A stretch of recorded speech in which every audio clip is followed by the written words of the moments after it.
Thank you for coming, everybody. So obviously, we're looking to understand a little bit about how AI and CX is kind of fitting in your business. CX is definitely the differentiator in your business, right? Customer experience. It's no longer just an option. I mean, even if anything's been more prevalent with COVID, I mean, obviously, business still kept going. So the importance of customer interaction and customer service is definitely in the forefront of these days of everything else. So just some sample size of information there about, in terms of, 88% of people expect, seen value in the services that you provide and the experience that you provide. And that, from that, obviously, the speed with which the service is presented. So no longer just making sure that, you're providing the service, but speed for service. Getting the answers quickly, no longer waiting in queue, no longer waiting. Getting service and service quickly. And then of that, even of your brand loyalty, a large percentage of people, almost 60%, are willing to shift to your competition based on that experience. I mean, I remember, and I've gone through many waves as well as other people have, and I remember a stat from very, very early on when the internet was introduced, right? And everybody started using the internet. And they used to say that your nearest competition used to be 6 seconds away when the internet came into play. How fast do you think your competition is today? Right? It's instantly available. Your competition is right there in front of you the moment they interact with you. If they don't like the experience, I'm talking to somebody else. So, next. So before we get going, I want to take the opportunity to talk about how we approach AI as we start to look at ways to apply it in our business. And the first thing I wanted to talk about was a shift in mindset, because I think we're going to have to embrace a new mindset in order to be able to be successful in implementing AI, especially for the customer experience. Many of our use cases are going to be weak. We're in that magic quadrant that Tim presented. He had the avoid section. I would say that we want to start in the avoid section if we can, because we don't know yet what AI can do. We don't know what those hallucinations are going to look like. We don't know what the value proposition is going to provide. And we have to change the way we approach implementing and delivering solutions for our customers. So I don't know if anybody's familiar with Carol Dweck. Are people familiar with Carol Dweck at all? There's a QR code up here, and you're welcome to scan it with your phone. Carol Dweck is a psychologist, quite well known, who has done experimentation on what differentiates success versus not success, and it comes down to a mindset. And so why I want to start out is I want to talk about maybe a different mindset as we start to approach AI. So the one mindset is the fixed mindset. We implement something and it doesn't achieve the results we want. We've failed. And there's going to be tons of opportunity when we start to look at implementing AI where we can not start with a perfectionist mindset, or we're going to fail quickly. And so what she discovered is that there's actually a mindset called the growth mindset, or the not yet mindset. And she saw this in children with this not yet mindset, where people were, instead of fearful of challenges, that they were excited by the challenges. Young children who said, oh great, I really want to get through this puzzle and on to the next puzzle because I'm excited by the challenge in front of me. And so I want to encourage you as you start to think about how we're going to get AI into our customers' hands and better improve our customer experience. Think about maybe embracing a new mindset. And this mindset of the not yet mindset is, I think, what we're going to need, because there's a lot of unknowns with AI. And even when somebody like Sam Altman says that we don't know yet how we achieve the answers we achieve with the AI, I think all of us in this room can be fairly comfortable with the fact that we don't know yet either. Maybe I'll pause before we jump into this one. Anybody watch the French Open women's final? A couple people. Talk about mindset. I want to share that example, because the mindset in that particular match, for those who didn't see it, is a famous woman named Aryna Sabalenka. She's world number one. She's an incredible athlete and champion. And Coco Gauff, who is an American champion as well. And at one point, they had terrible weather in the match. And Sabalenka was continuing to get frustrated. And at one point in the match, I remember very distinctly, she was up and about to win on her serve. And she was so upset by the wind that she actually landed up double faulting, and I would say it was a turning point of the match, where even though she was ahead, she allowed all the external factors as the aspect to then discourage her from having this not yet mindset that would, I think, allowed her to win, whereas Coco Gauff completely embodied this idea of the not yet mindset. She just kept persevering one point to the next point. And that's an example of that mindset. This is taking that kind of mindset and then applying it to an approach that you'll want to have when you start to look at implementing AI.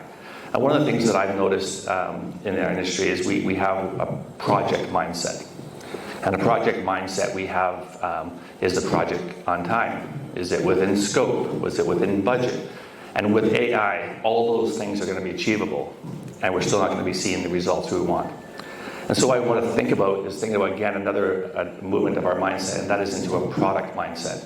And if you think about product development, you think about startups and companies, they're not developing products in that same project mindset because they've got a whole backlog of items that they're going to want to look at to add to the product, to continue to improve the product. And I think with AI, we're going to have to take on a product mindset. Another phrase you'll hear thrown around is digital enlightenment. Is a new approach. So instead of having the fixed mindset and the idea that if the project is successful, that the actual implementation is successful, with AI, I think we're going to see a lot of challenges to meet that criteria. And I think we're going to have to look at new criteria. And so one of the ones I just up here is talking about the contrast approach, is that value velocity metric. So instead of necessarily looking at ROI from a project perspective, maybe start looking at things in a different way, and a different KPI could be what's the value and the velocity which we're increasing value for our customers. So again, just an encouragement to have another way of looking at things as you start to look at advancing AI for our customers. So now we'll get into kind of, well, what's now today for AI and customer experience? So with today, obviously, there's a number of things that are kind of quick wins, as we talked about earlier, in terms of what are the things that people are doing today. First one, obviously, being the automation of customer interactions, implementing, virtual assistants, bots, powered assistants that allow you to do automated tasks, which are based on, structured directive chats or interactions that have rigid structure to them, right? Definable options that allow you to be able to ensure that the outcomes of the interaction or escalate to an agent. Then we're getting into conversational IVR systems with intent driven, and getting more analysis into or the sentiment of the call, understanding the details of what the call is, to be able to escalate the call, provide information to the agent about what the interaction is like, but also giving an idea of what the customer is calling about, but again, around certain parameters around what it is that they have in terms of how that IVR is developed. And then intelligent call routing or interaction routing, not just calls, but obviously interactions as a whole. But instead of using specific data points, now you're using multiple data points, right? Your customer data, your personalization experience information, your agent data, the status of the contact center at the time, all those things are kind of being factored into in real time as to how to handle that interaction and get that interaction to the right person.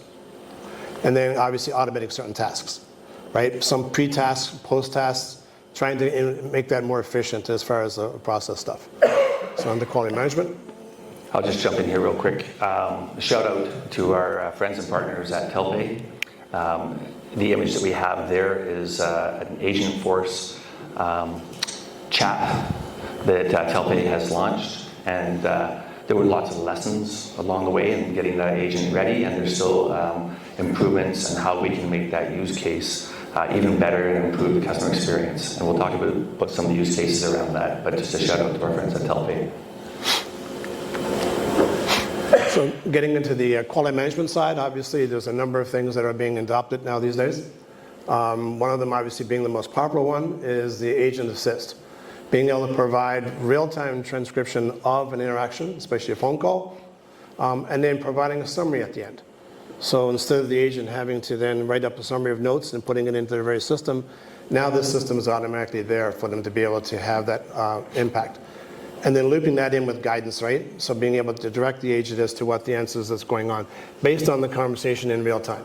So understanding what's going on, guiding the agent through to answer the questions or ask other questions and so forth to get to the final result.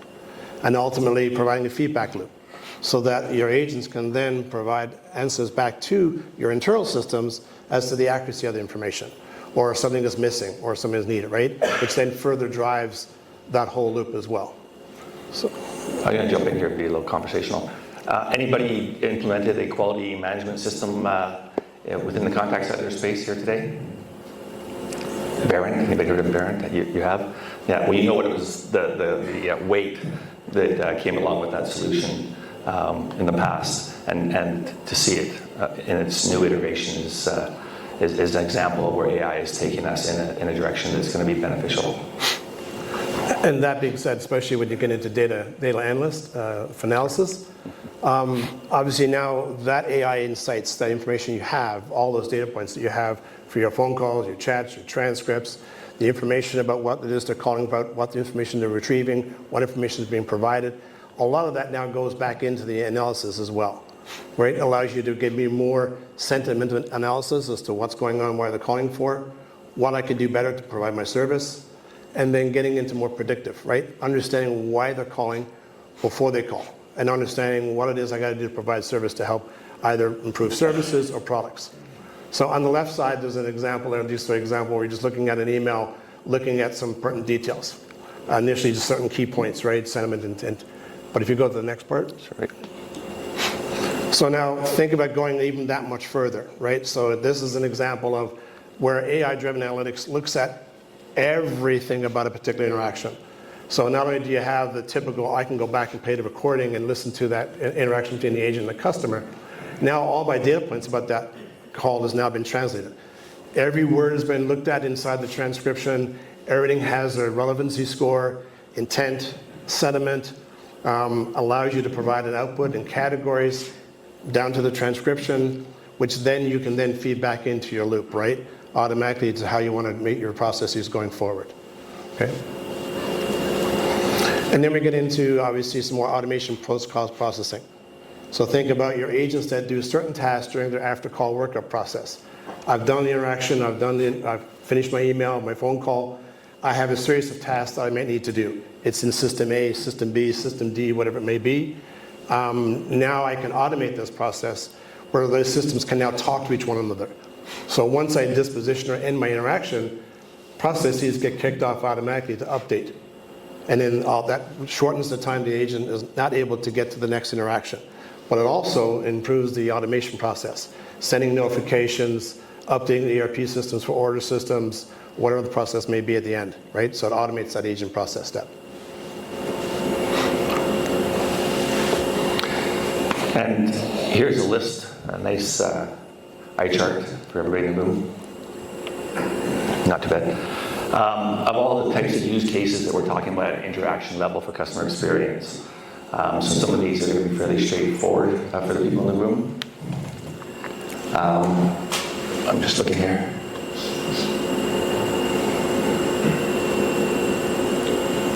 Yeah, so what we're seeing here in this chart are just AI capabilities, not just in the generative AI and the conversational AI, but some of the AI capabilities I think we sometimes forget to address, which is some of the predictive capabilities that Richard has talked about as well. I want to just take a moment here to address what people start to see. You probably see these in conversations. You get a lot of marketing material from our friends at Salesforce and other organizations talking about agentic AI and AI agents. And there's a real discrepancy here, and I think that it's important for everybody to get comfortable with that. Agentic AI is AI that is able to self-manage. So if you think about AI, it's like, I see these problems arising, I'm going to take action on these problems without any human involvement or engagement. And that's a pretty advanced solution, especially when you think about customer experience. And so right now, when I look at agent AI, we have a number of things that we don't allow our agents to be agentic to that level yet. We have guardrails in place to ensure that they're following parameters like the one that Tim mentioned, where we don't want to be paying out to customers as a result of refunds that we didn't necessarily have guardrails in place. And so it's important to know that while we're moving to an agentic capability, again, we're going to be starting with a lot of these things like an agent AI that's going to have some conversational capabilities, but those conversational capabilities are only going to be in the context of what rules you have to allow them to do what tasks.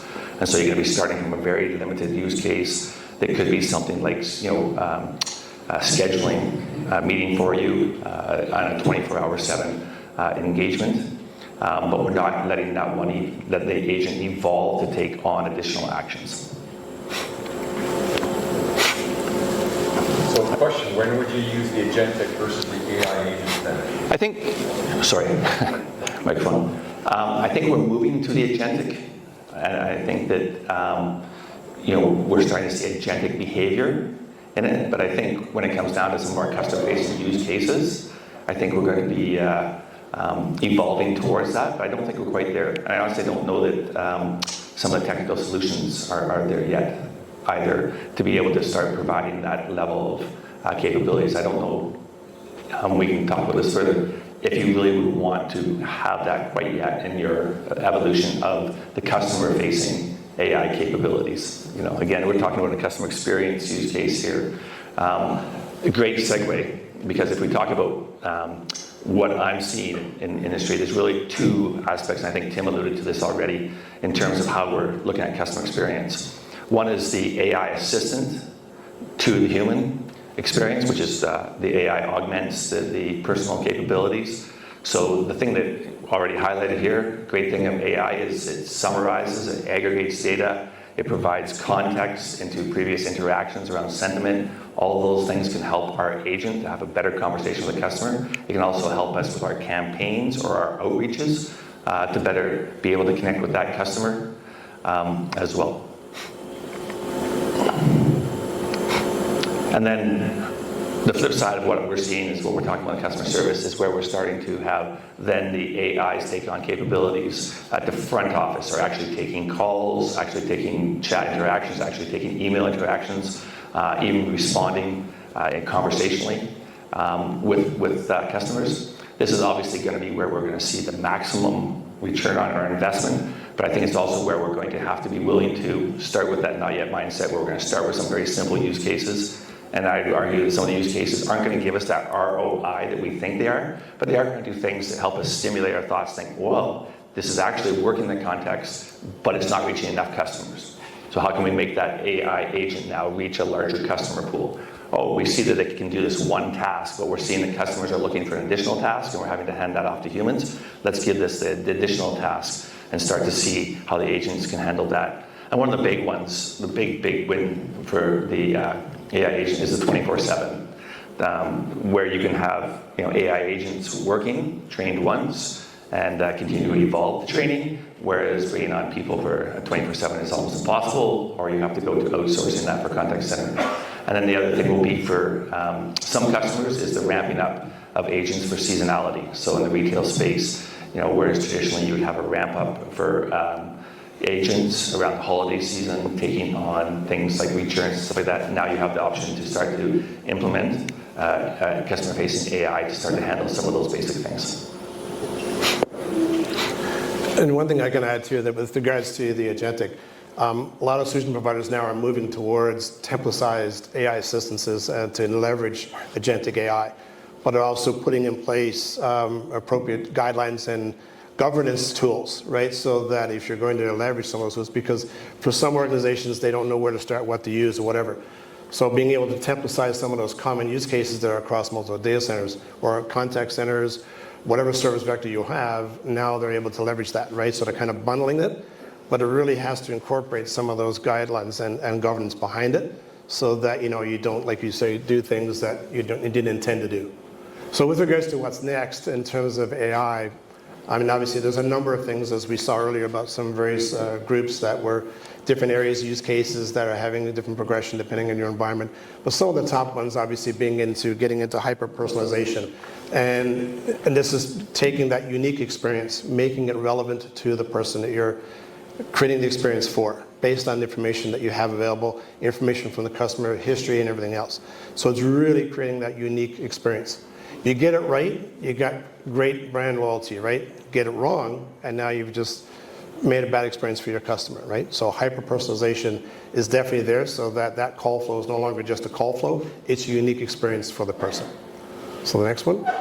Question, go ahead. Go ahead. Give an example of who's doing it when you say if you get it right. Give an example of who's got it right. As far as who's doing it right, I guess it really depends on your organization and your customers. I don't think I have a specific example of anyone who's actually truly doing it right, but there are certain customers that do it right, especially some of the financial organizations that do it when they're calling in for your profiles, right? If you're calling in about an investment portfolio and stuff, it knows information about you. There's a couple of companies that, for example, if you do, one company I'm aware of is Wealthsimple. They do different things because they're changing the whole genre of banking, right? As far as how they approach that and when they provide services to the customer, how they provide the services. So those are different things. But again, it's knowing everything about your customer, making that experience that you do with that customer, with their client, that much unique, right? As an example. Yeah, and I'll just add to that. I think it's two pieces to it. There's the hyper-personalization where you're able to take interaction data. So if call information, the number of times customers call, the email interactions, whether they responded to a campaign, all interaction data that you can readily available for that customer. But I also think in financial services, again, leads the way for us, and from my experience so far, is the things like we can do today, which is the summarization of data. Salesforce, my bias, was set up to be able to give you more insight into the customer, the family, the extension of the family, and that's a lot of data. And the thing that I really want to highlight, actually, up on the previous slide, is that the big change now that I love is anybody who's worked with CRMs knows that in ERPs we've had to be really rigid with our fields. So does that drop-down list have 8? Is it a free-form text field? Everybody who's had that experience knows that we were really rigid about what you could input into a field. And one of the great things that we can do with AI now, doesn't matter. Open text now, your notes, the transactions of conversations, emails, all have incredible value now to being able to better understand your customer. And that's one of my favorite things. And I'll just speak quickly on a bias of Salesforce. 2 things to note. Notes, if you're a Salesforce customer, Notes was a standalone. They weren't available for consumption of the AI model, the Agentforce model. They will be coming up. And same with a simple thing like churning on auto engagement from Einstein Engagement, where you bring emails into the Salesforce. Those were actually stored outside the Salesforce standard core model and weren't available either for AI, which, come on. Well, now they have a reason because AI is such a factor of Salesforce. So jokingly, people say, is this still a CRM when it's Agentforce? Another example, though, you're going to have those interactions all available to create a better personalized experience. So on to the next one. So the other area of enhancement is obviously biometric authentication and enhanced security, right? So obviously not only just being able to identify based on your voice and those different solutions out there in the marketplace that provide that today, but now augmenting that with what you already know about the customer, right? You have previous recordings about the customer interaction, so you have ways to measure against that. Who is this person calling? What are they calling about? And then also augmenting that with your internal tools for your other infrastructure, right? You're established, and Steve will probably talk about this more in detail, but front-ending a lot of your other solutions that provide security checks and balances for your other digital interactions, right? Your chats, your emails, your social, having your AI deterministic engines looking at and monitoring those interactions on a regular basis. So as they occur in real time, ensuring, is this a chat from a person that's realistic? Or is this another bot trying to hack my system, right? How do we ensure the integrity of that interaction that's going on to ensure that somebody is not trying to game the system, if you will, right? And also to ensure that the information that we start to open that make accessible to your agent is now protected in that much more level, how we can identify them. So the next. And then getting into real-time CSAT and tone detection escalation. So as I mentioned earlier about the sentiment and the intent of a call, so now with real-time transcription going on, now I have other factors that are going on to let me know how that call is going on. If there is a tone change, if there are certain keywords, if there are certain aspects that are going on that allow me to have to either guide my agents as to how I want to handle an interaction or present information for them to solve or answer the questions, or even further escalate, right? Maybe I need to escalate this to another level of individual or alert of some sort. So that allows you to provide that in more real time, as opposed to traditional after-call survey, right? Getting the survey after the call, after the fact. Well, I've already aggravated my customer. What if I could change that experience from a negative to a positive before the end of the interaction? That's the experience you want to have. Next. I just think about, I don't know others in the room, but just being able to have CSAT information without actually having to send out a CSAT survey. I often get surveys, I don't know for others in the room, that starts out with one question. I feel like that's the only question that should be asked is yes, did I like it, or was it good service? But then it'll be like pages and pages of additional information. And we have all that information, and to be able to aggregate that information and eventually do it in real time has the potential to eliminate that external survey, which I think we'd all love. And another area now that's also being probably looked at, virtualization and virtual reality training. So imagine that your generative AI process now acts as your customer to generate use case scenarios at training and real world training for your agents based on your customer data, based on your customer processes and information, and being able to then focus on what type of training your users need to have. So in their peaks and valleys, when you need to be able to look at the changing, you need to see what training they need to have, what skills they need to enhance, difficulty, what areas I can enhance. Now I can deliver that content tailored, specific to my environment with real world data, and put them in situations that allow them to provide excellent customer service, right? So now you get them more experienced, more tuned, and more ready to service your customers on a regular basis with consistency. I love this one. I think this is probably one of the most fun ones available in the AI, is to be able to create this idea of training people with AI on the other side, as opposed to AI on the internal. Now you have a customer, AI customer, helping train the team. I love that. We often talk about maturity model. Are you ready? Do you have your data ready? Do you have systems in place? Moving along the model to create this personalized digital experience. When we talk about the maturity model, here I just want to kind of look at what we've talked about. Is the two different models. So we have the back office idea where we're summarizing data, we're aggregating data, we're helping our agents with information, we're pulling in the interaction data, and we're finding information.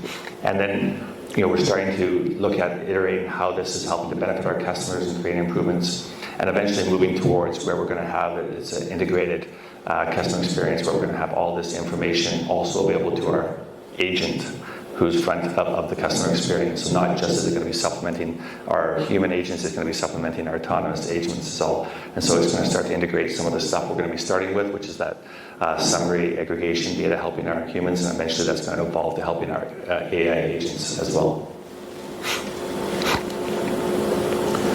So now I guess the next question is, what's our next steps, right? What's the tactical action we can do to start to look at how we can start to adopt this? Because we've got this big wave coming at us at this point in time. So obviously assessing your organizational readiness, looking at your data, looking at your use cases, looking at some examples that allow you to get there more effective. One thing I will add, and this is my own personal kind of notation, is when you look at your use cases, you look at a scenario, engage those ambassadors that deal with your customers frontline, right? A lot of times you assess things at a high level, executive strategically, looking at the various things, but sometimes we forget to talk to the very people that are engaging with your customers. Because the fear is there, is real, right? Is if you automate some of these things, is this going to take away my job? Is this whatever? How is this going to help me do my job as an agent or as a representative of your company? So the more you engage them in the process, in the conversation, the more you engage them in the things that they're a part of the process, the better it will be adopted, right? They won't push back on the results. They will engage it, and they will help you deliver other ways to make it better. Because now they'll say, oh, if I can only do this better, if I can only do that better, that allows you to get that feedback. So that's your ultimate loop, right? Because that's where the rubber meets the road, as they say. And then with that continuous feedback loop, and again, that's where you're going to get your feedback from, right? Your customers are going to tell you when something's not right or not wrong, for sure, but also your agents and your representatives on the floor, right? Or wherever they may be. So that feedback comes back. So if they're getting inaccurate information, if it's not answering their questions properly, what's been prevented them as a guidance is incorrect, that's the continuous feedback that goes back into your AI engines as well, right? Because your models will be updated based on what you drive back into your system. And then obviously the champion, right? Champion the learning process. We talked about earlier about the method and the approach, right? Just like AI is going to be iterative and learning, constantly evaluating, constantly doing.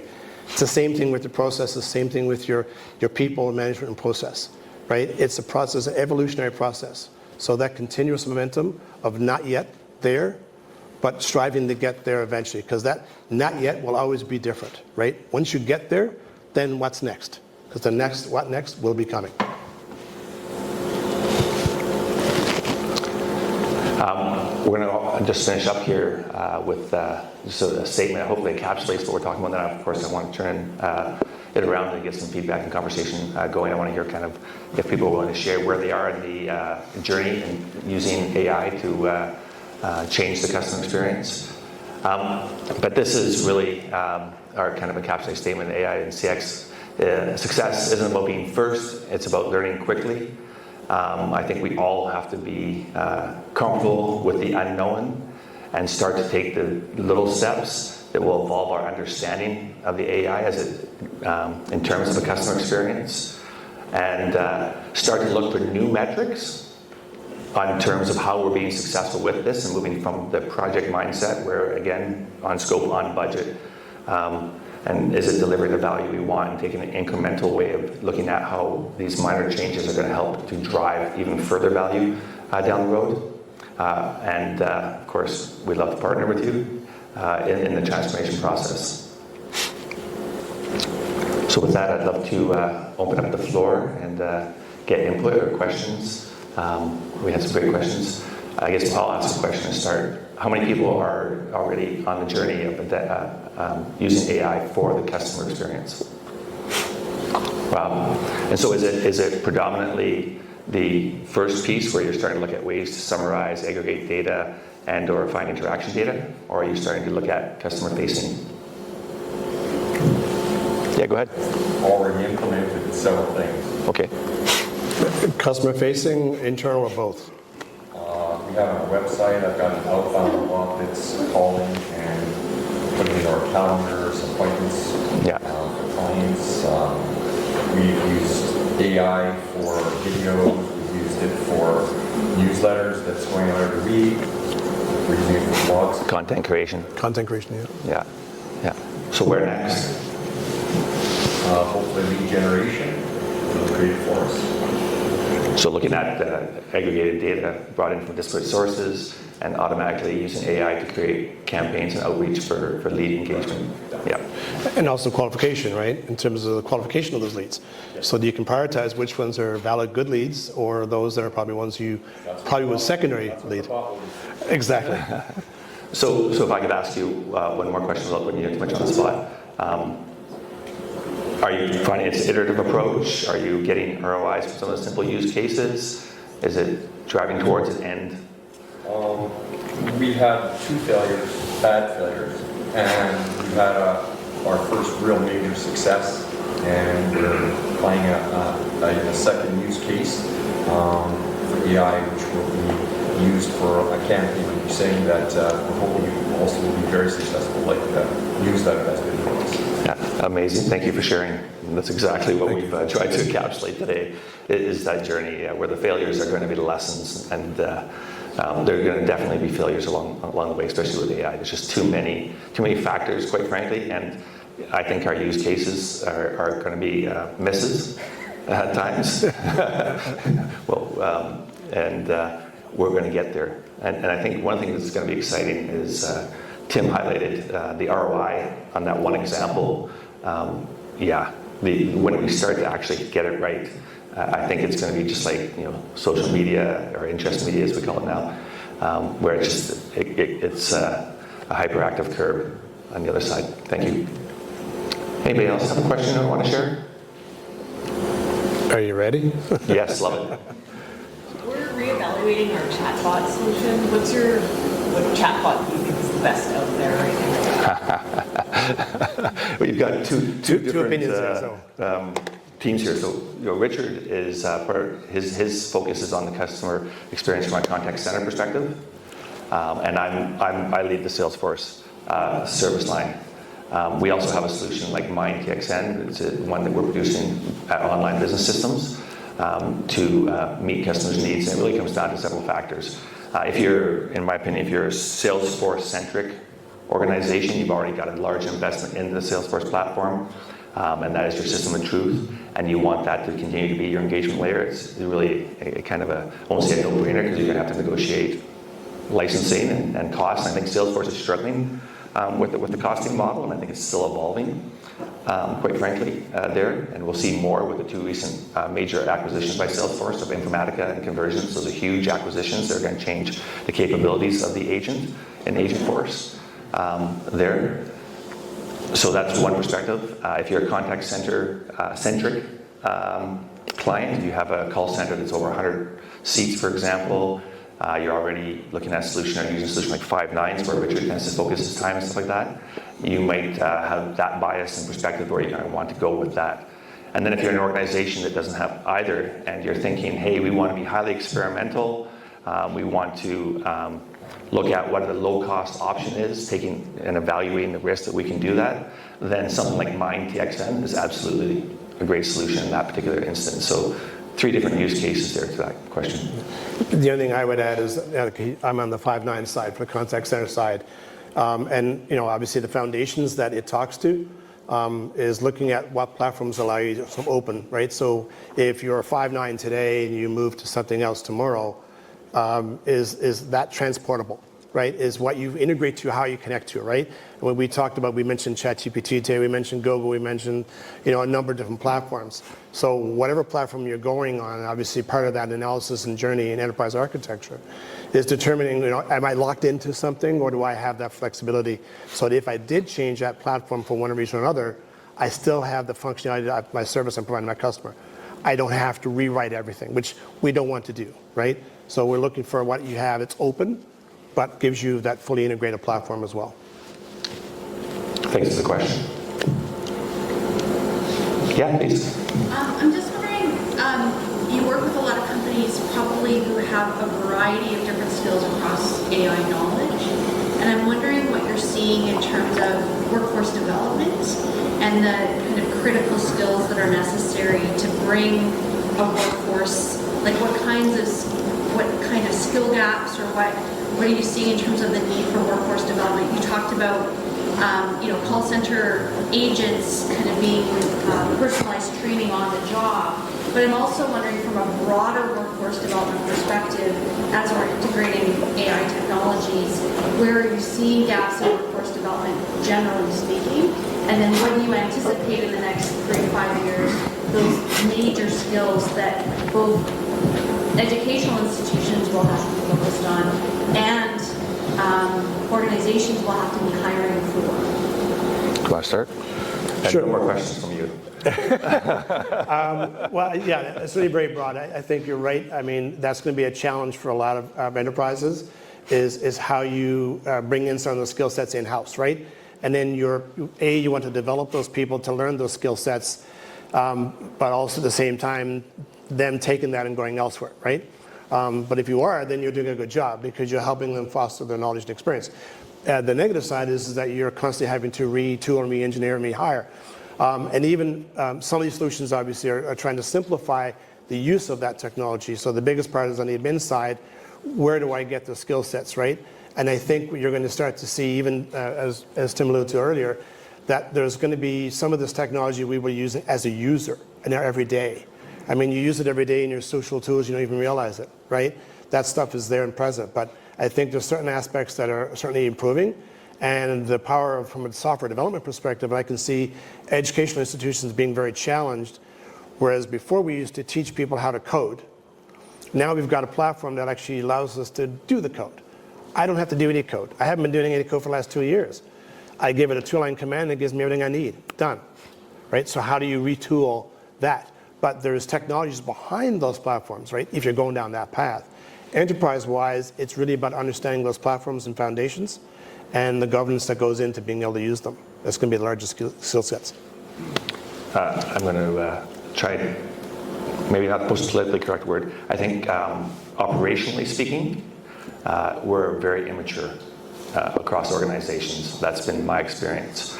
People aren't focused in their day-to-day jobs. I'm engaged in projects I'm thinking of right now off the top of my head on AI. They're excited by the notion of what AI can do for them, but they're not yet formulated like an organizational strategy around it. They're just looking to leverage what Salesforce has in it. And the other thing is that there's enormous change management that comes around it, and people are Like we've seen basic things with Salesforce, which engagement capture, for example, be whoa, we don't want to turn that on. Like that's we want people to have personal things. We don't want all their information being shared necessarily for that. So there's a lot of resistance to just predictive capabilities. Predictive scoring can create a whole conversation there. And then just in the day-to-day jobs, I don't think it's being utilized operationally as much as we'd like to think. On the consulting side, one thing that I am seeing, and I'm excited about, what I love doing, is we're evolving very quickly to be using it for what we do. And so one of the examples I'll give is we're using it, we do assessments. So you saw we advertise assessments. And the workshop's a very human-centric experience. We have a workshop, we're asking questions, we're trying to capture all that information, we're recording it, we're taking notes. But AI can help us to convert those into user stories. And so boom, there's a value proposition to our customers. We then also organize our assessment artifacts in a way that then we have a templated executive summary in a presentation format that we're able to generate at any given time from the artifacts as we compile them. So we create those user stories and generate them to have that generate the executive summary so it's readily available whenever it's called upon with that. So that's an example in a consulting space where the demand is becoming, you got to deliver quickly and you got to deliver with more accuracy and more expertise, and we absolutely have to have it in a delivery model with what we're doing now. And then the other piece Tim already talked about, we're being demanded by you, our customers, to be using it in our delivery with our development capabilities, our testing, our QA, and other areas there. So yeah, I see a real division right now. Thank you. Yeah. On the customer experience side, what kind of technology are you seeing starting to go obsolete? Or in the future, what do you think is going to go obsolete?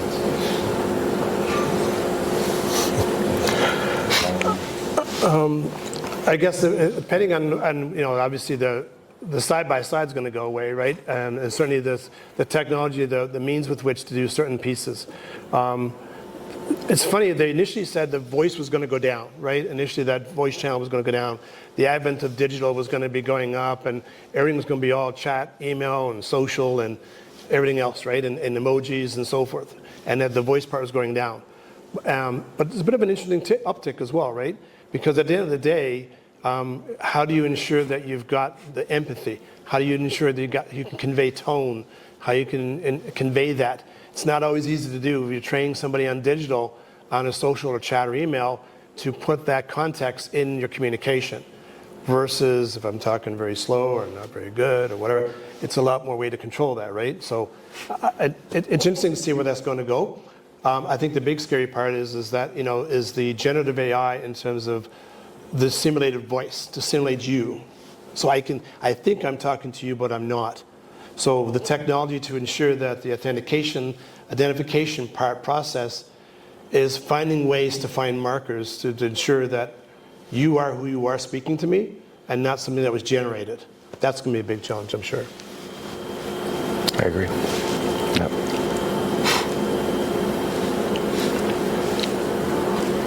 One more question, and then I'll hand it back over to Tamara. Yep. Or no more questions.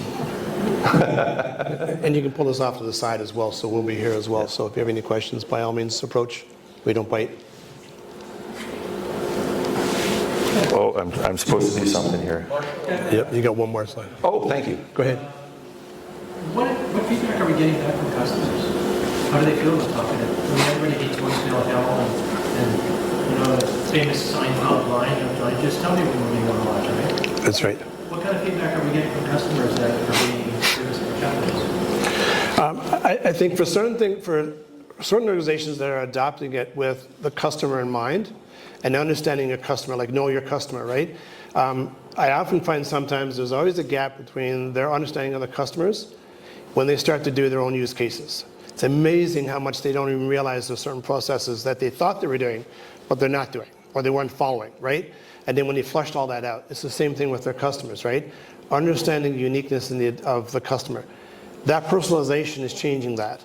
It's really making sure that now when you call, I know who you are and what you have, because of what you've called about before, what's important to you, right? What gets you angry? What gets you happy? What things you're buying? What things you're selling? What things you're subscribing to? All those things, right? So those are the things that kind of make sure the experience that when you reach out to me is personalized to you, right? It's what matters to you. And same thing with yourself and everybody else. So that's the biggest feedback I have. And I think they don't even, for a lot of customers I'm working with right now, they're doing the biggest thing, obviously the big quick win right now is agent assist, right? The transcript and summary, that quick summary, it's a very quick hit. So that feedback is very positive because it saves the agent time and allows them to be able to get information quickly. And even just translate it, right? That kind of stuff. That's the big feedback I see. I'll take the customer-centric perspective. I think that when it solves the customer's goal, and that's when you're going to get positive feedback. If you're missing, which we're seeing, we're still working towards, in examples that I'm working with, where we're close but we're not yet there, really meeting the customer and their expectations, we're not going to get the results that we're hoping to achieve. We don't have stats to back it up, but I would imagine it's also a generational issue. So kind of Yes. depends who your customer is. So I'm a little bit of, I might have an expectation, to talk to a human. It might be my preference. I've done it all my life. I might be looking out for any mistake that a bot has made, so I can start to grumble about it and then look for a way out. And if I can't find a way out, now my experience is crushed. So, but that's me.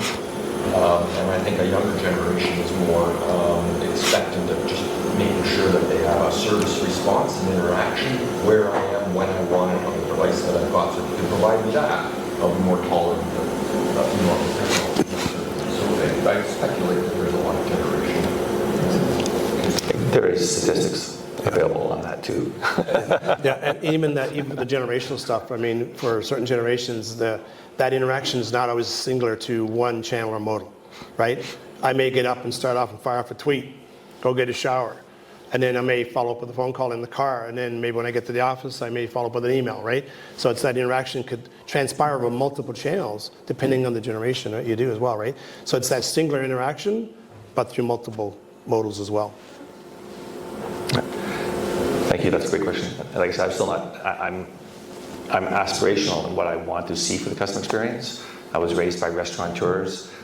Long before the statistics by Salesforce came out that the customer experience differentiates your business from another business. That was the bread and butter of my family, was the customer experience. And so customer experience has been close to my heart. And I have such a deep desire to see improvements in so many areas.